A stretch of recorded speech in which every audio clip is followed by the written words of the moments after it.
পচা বাড়িতে আছিস? কে রে শালা আমাকে বেরিয়ে আসতে বললো? ও দাদা তুমি বলো। তাই আজ কলকাতায় যাব। একজনকে কেলাতে যাবে দাদা? আচ্ছা ঠিক আছে দাদা যাবো।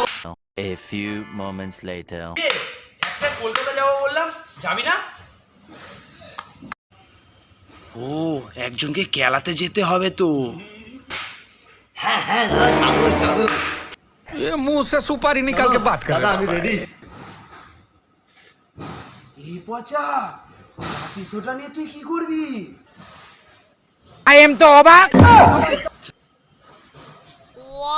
কেন দাদা এত কি কেলাতে হবে বললি যে? আরে কালা বাড়িতে যাব বললাম টাকা নিতে। ও দাদা খালি হাতে কেলাবে বলছে। দাদার হাতে খুব পাওয়ার, পেয়ে দিই এটা। বয় সনাতনদা, ও সনাতনদা, সনাতনদা মনে হচ্ছে বাড়িতে নেই। শোন, সনাতনদা মনে হচ্ছে নেই। বাইরে থেকে একটা পান খেয়ে আসছি।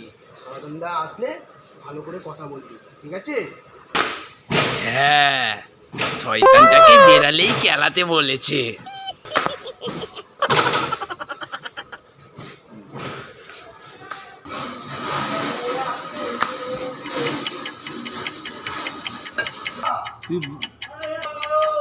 অনেকক্ষণ হলো, শয়তানটা এখনো বেরালো না তো।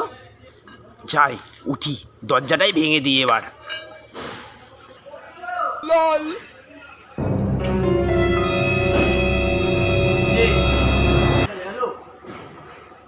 তোমার পায়খানা হয়ে গেল? কে বলেছে না করতে গেছে?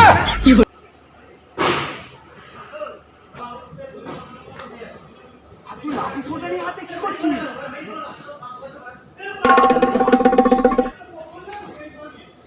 কে শয়তান? বুঝো? শয়তান না, ওটা সনাতন দা, আমাদের মালিক। লাঠিটা আমায় দে তো। দাদা মনে হচ্ছে লাঠিটা চাইছে, সনাতন তাকে হেভি কেলাবে।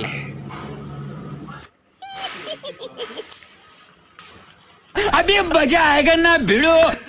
কারোর বাড়িতে আমাকে টাকা তুলতে দিচ্ছিস না, তুই আমার পুরো জীবনটাই শেষ করে দিচ্ছিস। আজ তুই শেষ কামাল।